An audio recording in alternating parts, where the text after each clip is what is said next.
ambao tunawahitaji sana kwenye maisha yetu. Kuna watu wa engo fulani ambao tunawahitaji sana kwenye maisha yetu. Na pale ambapo unasimama unamwambia Mungu akuinulie watu, ni lazima ujue ni watu wa aina gani ambao unatamani Mungu afanyeje? Akuinulie. Kama ni kwenye eneo lako la masomo, kama ni kwenye kipawa chako, kama ni kwenye karama, lazima ujue kwamba mimi ninahitaji watu wa namna gani. Ni watu wa kuniinua kwenye nini? Wa kunisaidia kwenye nini? Kama ni biashara, maana yake unahitaji watu kwenye eneo la nini? La biashara. Bwana Yesu asifiwe. Sasa kuna niseme ni aina ambazo tunazihitaji. Ni aina ya watu ambao tunawahitaji sana kwenye maisha yetu. Ni lazima uwe nao au zijue, ili ujue sasa wewe unamwambia Mungu akuinulie watu, akuinulia aina gani ya watu. Mungu anaweza akainua kwa madaktari. Bwana Yesu asifiwe. Kumbe wewe sio mgonjwa, hautaki madaktari kwa wakati huo. Unataka watu wakufanikisha labda kwenye elimu, kwenye masomo. Kwa lazima ujue ni kwenye kategori gani ambayo unataka kumwambia Mungu akuinulie watu. Bwana Yesu asifiwe sana. Aina ya kwanza ni watu wa interest. Bwana Yesu asifiwe. Tunasema ni interest based. Hawa watu ni watu ambao mnafanana wito au mnafanana vitu ambavyo mnavipenda. Bwana Yesu asifiwe. Mfano, mimi ni mfanyabiashara. Watu ambao ninawahitaji sana ni watu ambao tumebeba kitu cha aina hii, aina moja. Kama mimi ni mfanyabiashara, maana yake ninahitaji watu waliofanana na wito wangu mimi kwenye eneo langu la nini? La biashara. Bwana Yesu asifiwe. Hii itakusaidia kwa sababu kama unawahitaji watu kwa ajili ya biashara na watu ambao mnapenda kitu cha aina moja, mfano, watu ambao mnapenda kuimba, watu ambao mnapenda kucheza, automatic kuna watu ukiwa nao watakuwa nakupa update juu ya kile kitu ambacho mnakipenda wote kwa pamoja. Mimi nipo kwenye grupo la watu ambao wanafuga nguruwe. Bwana Yesu asifiwe. Wanafuga nguruwe. Wale watu wananisaidia kupata update za masoko, lakini pia na fursa zilizoko kwenye hilo eneo ambalo mimi ninatamani. Bwana Yesu asifiwe. Kwa hiyo ni muhimu sana uwe na watu ambao mnafanana interest, mnafanana vitu ambavyo mnavipenda. Kama ni waimbaji, wote mwe waimbaji. Kama ni watu ambao unawahitaji kwenye maisha yako, tafuta watu ambao mnafanana kitu. Bwana Yesu asifiwe. Kama mnapenda wote kuimba, basi wote mwe mnaimba. Ili ukitokea wimbo fulani mpya, anakuambia kuna hii melody imetoka, kuna huu wimbo umetoka. Kwa hiyo unapata update, lakini pia unapata fursa ambazo ziko kwenye hilo eneo. Bwana Yesu asifiwe. Mfano kwenye Biblia kuna Daudi na Jonathan. Bwana Yesu asifiwe. Hawa watu walifanana wito, lakini pia walifanana vitu ambavyo wanavipenda. In terms of leadership, ukisoma kwenye Samueli wa kwanza 18 kuanzia 1 mpaka 20 utamwona Jonathan pale pamoja na Daudi namna ambavyo walikuwa wana associate kwenye vile vitu ambavyo walikuwa wanavipenda. Lakini pia ukija kusoma Priscilla na Aquila kwenye Matendo ya Mitume 18. Ukisoma pale vizuri utakuja kukuta Priscilla na Aquila ni watu ambao walikuwa na wito mmoja. Wote walikuwa ni walimu neno la Mungu, walikuwa wanahubiri. Bwana Yesu asifiwe. Kwa hiyo iliwarahisishia kutembea kwa pamoja kwenye mwendo wa muda mrefu, lakini pia kwenye kutimiza purpose ambayo Mungu alikuwa amewapa. Lakini pia ukija kusoma Paulo pamoja na Barnaba, ukisoma Paulo anakuambia kwa mwanangu Barnaba anamwandikia. Bwana Yesu asifiwe. Kwa nini anamwandikia? Kusoma ile kitabu cha Matendo ya Mitume 13 utamkuta Barnaba pale. Why? Kwa sababu wale watu walikuwa wamefanana interest, vitu ambavyo wanavipenda. Bwana Yesu asifiwe. Lakini aina ya pili ya watu ni achievement people. Watu ambao wameshapata mafanikio ya aina fulani. Mfano, mimi nasoma basic chemistry. Maana mimi ni mkemia. Bwana Yesu asifiwe. Katika watu ambao ninawahitaji kwenye maisha yangu pia ni watu ambao wameshafanikiwa kwenye eneo la chemistry. Bwana Yesu asifiwe.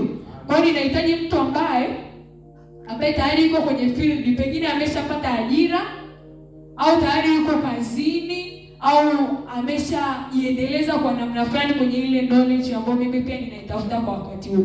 Kwa hiyo unaweza kuta mtu yuko hapa anasoma ni forest, ni uandishi wa habari, lakini hana connection yoyote na uandishi wa habari.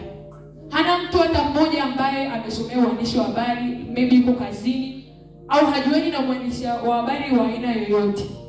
Bwana Yesu asifiwe. Kwa ni watu gani ambao unawahitaji kwenye maisha yako? Watu wa aina kundi la pili au aina ya pili ni watu ambao wameshafanikiwa kwenye field unayoiendea.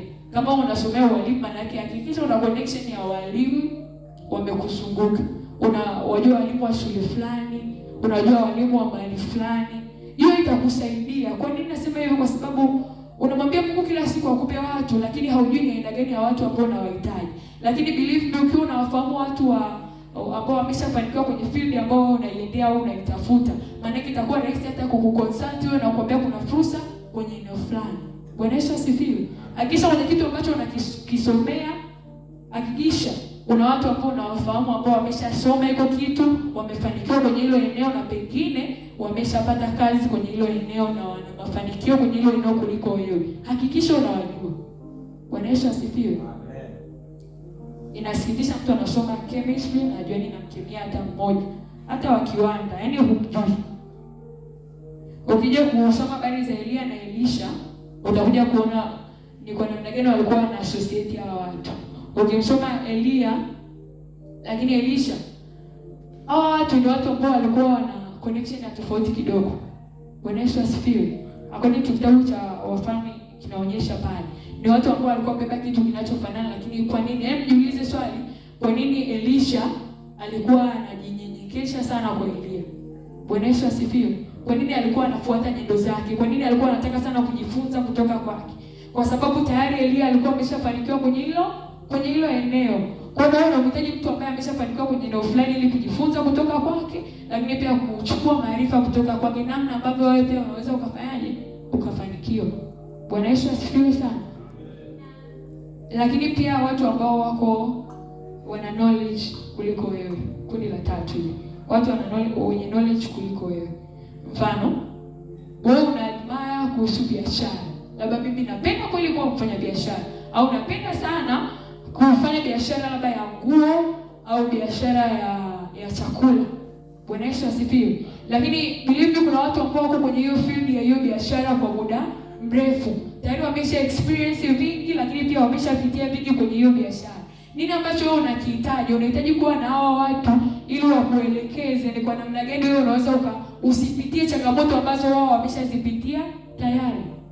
Bwana Yesu asifiwe. Kwa kuna watu ambao wamekuzidi hayo maarifa, lazima uwe nao. Lakini pia connection nyingine ambayo unatakiwa uwe nayo, lakini ni watu wa promoter. Tunasema promoter connection. Hao ni watu ambao wako tayari kukutaja mahali popote pale. Bwana Yesu asifiwe. Kuna sehemu ambayo sisi kama watumishi wa Mungu au wewe hauwezi ukajitaja. Wanauliza, nani ni photographer mzuri? Hauwezi ukasema mimi hapa. Bwana Yesu asifiwe. Lazima atokee mtu ambaye anasema ninamjua mtu ambaye ni photographer mzuri. Ninamjua mtu ambaye anauza bidhaa fulani, anauza vizuri. Ninamjua mtu ambaye mwenye knowledge ya aina fulani. Ni mtu mzuri, anaweza akatusaidia. Bwana Yesu asifiwe. Unawahitaji hawa watu ambao wana uwezo wa kukutaja sehemu ambao wewe hauwezi kujitaja. Bwana Yesu asifiwe sana. Bwana Yesu asifiwe. Wangapi wana mapromota hapa? Watu ambao wanaaminiana. Kumbuka hao mapromota hawatafuti, ni watu ambao unajenga kutokana na trust, lakini pia na namna ambavyo umeshawahi kuwasaidia au uaminifu ambao umeshawahi kuonyesha kwao. Kuna mtu atakuona hapa siku ya kwanza unaimba, atasema huyu kaka anaimba vizuri. Kwa sehemu nyingine labda anataka muimbaji, atasema ninamjua mtu ni muimbaji pale UCCF. Wewe ni kwa sababu umeshawahi kufanya kile kitu mbele yake, akaona kwamba unakifanya vizuri. Wakati wana marafiki ambao wanaweza kuwataja mahali ambapo wao hawawezi kujitaja. Unaweza ukajiuliza hilo swali. Yaani pale ambapo anahitajika mtu, rafiki yako ana uwezo wa kukutaja? Rafiki yako ana uwezo wa kukutaja? Lakini pia tunahitaji kuwajua watu zaidi. Unatakiwa kuwa na social network.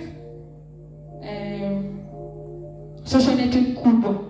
Kwa sababu kila kitu tunachokifanya hapa duniani tunakifanya kinategemea watu. Kama ni ujenzi unategemea watu, unahitaji mafundi, unahitaji kujua watu wa kuagiza, sijui kuagiza mchanga na each and everything. Lakini pia kama ni basic needs tunazihitaji, lazima pia ni watu ndio wana provide hizo huduma. Bwana Yesu asifiwe. Kwa hiyo tunawahitaji watu kwenye kiwango kikubwa kwenye maisha yetu. Kwa hiyo lazima uwe na social network inayoeleweka, yaani kujuana na watu wengi. Haimaanishi kujuana nao ndio uwe nao karibu sana, hapana. Unatakiwa kujuana na watu wengi ili kusaidia wewe. Pengine kuna muda unahitaji huduma ya namna fulani, unajua nilisikia kuna mtu anafanya hii biashara, kwa hiyo na consult then anakusaidia. So you must know kama Kristo ni aina gani ya watu ambao unawahitaji kwenye maisha yako. Either ni watu ambao mnafanana interest, ni watu ambao wana achievement ya aina fulani ambao unatamani kuifikia, au ni watu ambao wana knowledge kuliko wewe kwenye fulani, au ni watu ambao wana uwezo wa kukutaja mahali fulani ambao wewe hauwezi kujitaja. Bwana Yesu asifiwe sana. Bwana Yesu asifiwe. Lakini mbali na haya yote Mungu ametupa, tunasema kwamba kama jinsi chuma unoa chuma, ndio jinsi mtu na rafiki yake jinsi wanavyoweza kunoana, si ndio? Kitabu kile cha Mithali. Bwana Yesu asifiwe. Kwa Mungu ametupa marafiki au watu ambao tunafahamiana, maybe kwenye nyumba za ibada, umekutana naye siku ya kwanza, kuna kitu ambacho kimedumisha uhusiano wenu na kujuana kwenu.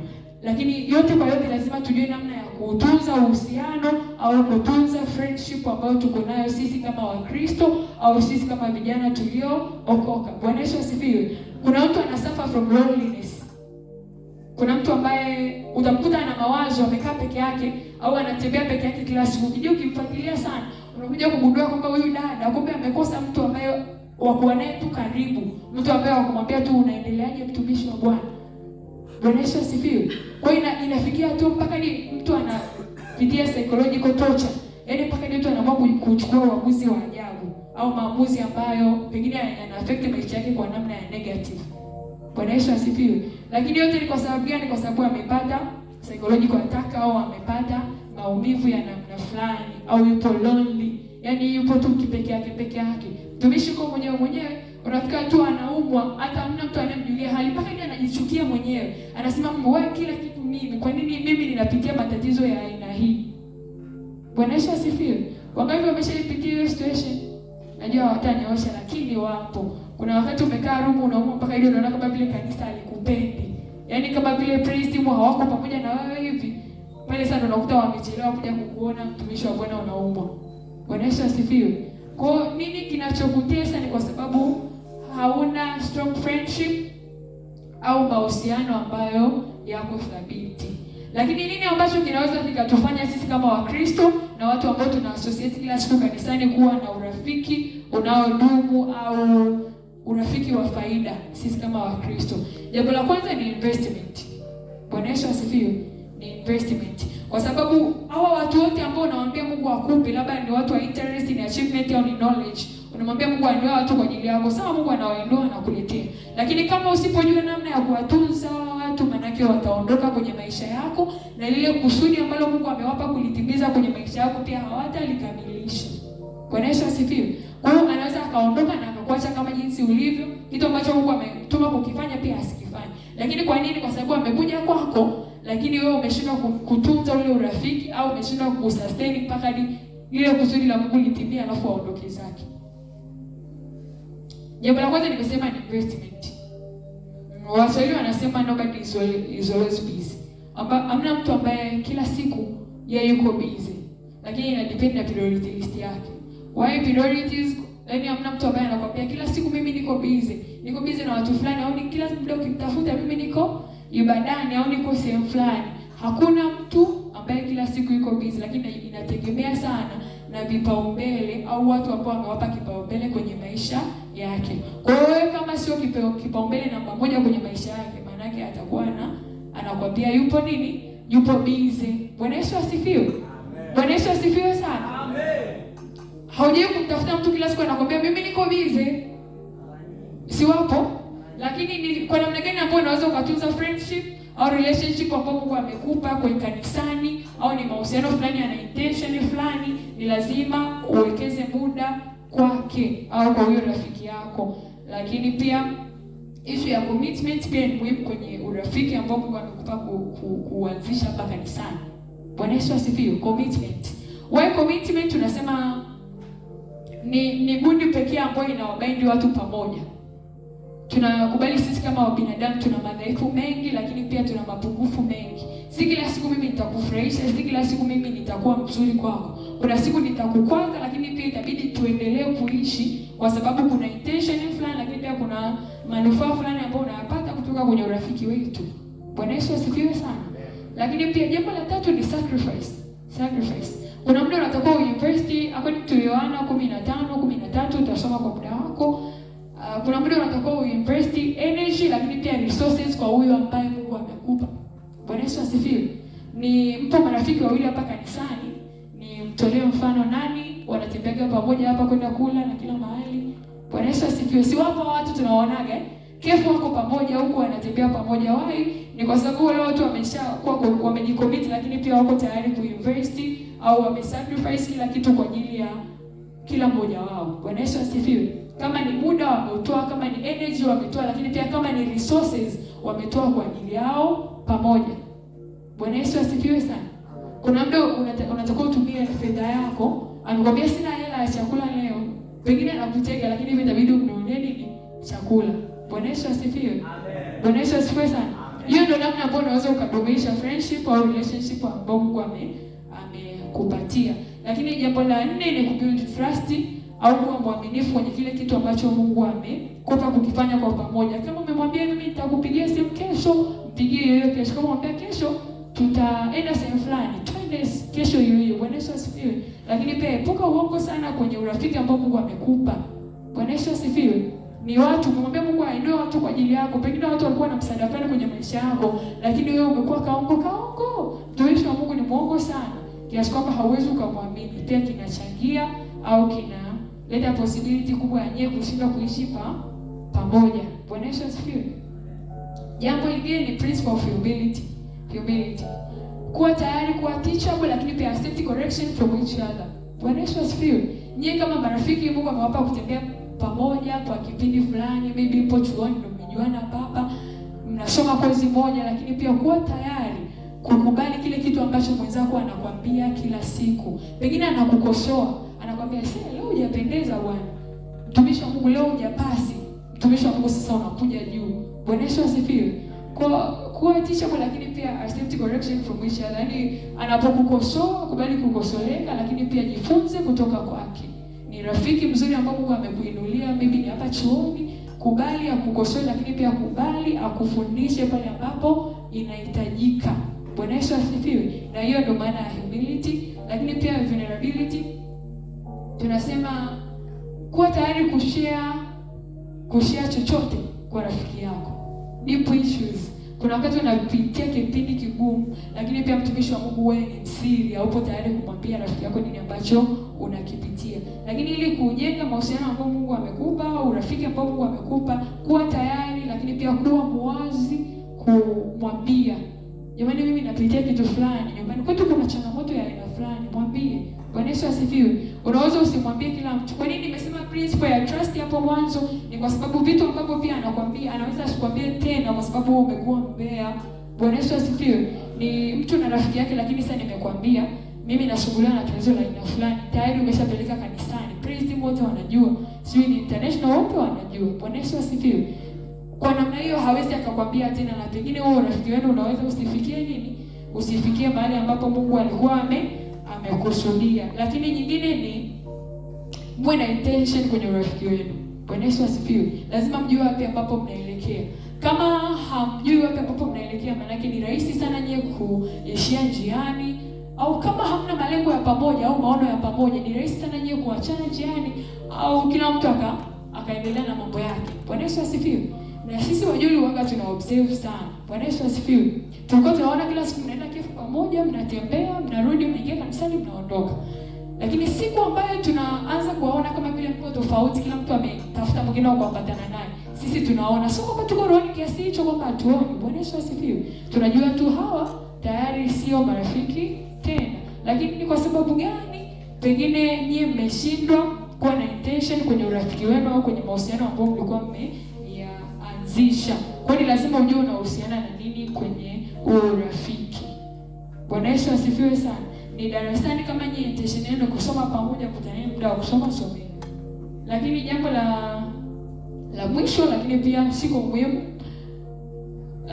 forgiveness. Bwana Yesu asifiwe. Kuna wakati nitakukwaza au utanikwaza, lakini pia ishi hata kama jinsi ambavyo Mungu ametukutanisha tuishi pamoja, amesema tusiache kusameheana. Bwana Yesu asifiwe. Akasema sameheni mara 7 70. Kwa nini alisema hivyo? Ni kwa sababu anajua kwenye safari yetu ya mafanikio, kwenye kulitimiza kusudi ambalo Mungu ametupa kwa pamoja, lazima kuna wakati tunapitia mapungufu au tunakoseana sisi. Bwana Yesu asifiwe. Kwa kuwa tayari kumsamehe mwenzako, kuwa tayari kusameheana wewe na rafiki yako. Kwa hizi ni principles ambazo unaweza ukazimaintain ili kuwa na strong friendship au urafiki wa pamoja na wa kudumu wenye matokeo sana kwenye maisha yenu. Bwana Yesu asifiwe sana. Amen. Jambo la mwisho, lakini pia si kwa umuhimu, jifunze sana kumuelewa rafiki ambao Mungu amekukutanisha naye. Tusiwe kila siku tunasogea mbele za Mungu tunamwambia Mungu, inua watu kwa ajili yetu, inua watu kwa ajili ya maisha yetu, kwa ajili ya masomo yetu. Afu the same time tunakaa tunashindwa kuelewana sisi kwa sisi, afu baadaye inatokea tunafanyaje? Tunaachana kwenye ile safari kabla ya kusudi la Mungu kukamilika. Bwana Yesu asifiwe. Tumekutana, intention yetu ni kusoma. Hivi unajisikiaje pale ambapo mimi ni rafiki yako, alafu tulikuwa pamoja tunasoma pamoja, tukasoma, tunaenda library, tunatoka, tunaenda EB2, tunatoka EB3, tunatoka, tunasoma. Alafu baadaye ikatokea tu tofauti, ukashindwa kunisamehe, tukakwazana, tukaachana hapo hapo. Bwana Yesu asifiwe. Kila mtu akatafuta group lingine la kusoma, kila mtu akatafuta wakati mwingine wa kutembea. Alafu ghafla unasikia yule rafiki ambaye ulikuwa umemwacha amedisco au amefeli masomo. Unajisikia vizuri? Bwana Yesu asifiwe. Utajisikia tu vibaya, kwa nini imekuwa hivi? Na pengine utataka pia kumuuliza kwa nini imekuwa hivi. Lakini pia ni kwa sababu ya masuala madogo ambayo mmeshindwa kuelewana ninyi kwa nini. Kwa kuwa tayari kumuelewa mwenzako ana shida gani, ana weakness na namna gani, ili pia huo rafiki ambao Mungu amewapa uendelee kudumu na kukua sana. Lakini pia jua namna ya kuwasiliana. Hii ni principle ya muhimu sana. Kama utashindwa kuwasiliana na mimi according to age, maybe according to status, na according to nini napenda, maana yake tutashindwa kuishi. Bwana Yesu asifiwe. Tutashindwa kufanyaje? Kuishi. Kwa nini tutajikuta kila siku tunakuwa tunakwazana? Mfano, mimi pengine nimefiwa na mama, pengine nimefiwa na mama. Bwana Yesu asifiwe. Alafu kila siku ukija kwa mtumishi wa Mungu unazungumzia kwa habari labda ya mama au mama yako sio amekufanya nini, automatically kitu kitakuwa kinanisumbua mimi ndani, kwa sababu unanikumbusha uchungu ambao nimeshawahi kufanyaje kupitia.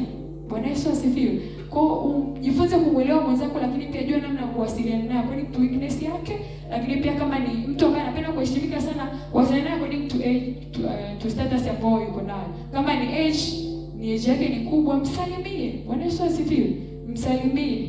Inaumiza pale ambapo kusikia wajoli kanisani wamegombana, au sijui huyu aongoleshana na huyu, sijui huyu ni nani haongei na yule pale. Lakini nakuta ni vitu vidogo tu ambavyo vimetukosanisha sisi kama watumishi wa Mungu na sisi kama Wakristo. Kwa hiyo haipendezi, na ninaomba kama kanisa tuheshimiane, lakini pia tujifunze namna ya kudumisha urafiki na uhusiano tuliokuwa nao kanisani. Kama ni mwenzako, ni mama wako wa familia, mheshimu. Hamna haja ya kukwazana, na kama umegombana na yote kwenye hili kanisa, nenda ukamrudie. Bwana Yesu asifiwe. Ukamrudie. Pengine ndio huyo ambao Mungu anasema sasa leo ya kwamba ndio mtu ambaye nimekuletea kwenye maisha yako akusaidia kwenye ile changamoto. Alafu wewe sasa ndio umekwazana naye, kwa sababu tu ajabu ndogo ambalo shetani pia ameliinua ili kuwakosanisha na kile kitu ambacho Mungu amekipanga kisitimie. Bwana Yesu asifiwe. Utajuaje? Si haujui, kwa nenda kapatane na huyo mtumishi wa Mungu mwenzako ambaye umekosana naye. Baada ya kusema hivyo, funika macho yako nikuombe. Mungu, ninakushukuru kwa ajili ya kanisa lako. Asante kwa ajili ya neema ambayo umewapa na kibali cha kusikiliza ujumbe huu mzuri ambao umewaletea, kwa namna ya kuyatunza na kuyatimiza yale makusudi ambayo umewapa kwenye mahusiano ya urafiki juu ya kanisa, lakini pia urafiki ambao umewapa kama watumishi wako. Ninakushukuru Mwenyezi Mungu kwa ajili ya kila mmoja ambaye amesikia. Zaidi ya yote ninawakabidhi mikononi mwako. Ikiwa kuna yeyote ambaye ana chuki na mwenzake, Bwana, ninakushukuru mpe kuachilia, lakini pia akasamehe na kusahau kabisa. Ninalifunika kanisa lako kwa damu yako takatifu. Zaidi ya yote unasema lile pendo la Kristo lidumu mioyoni mwetu. Ninakusihi Bwana, lile pendo la Kristo likadumu katika kanisa lako. Tukapendane kama watumishi wako na kama Wakristo tuliojaa na moyo wa pendo na shukrani.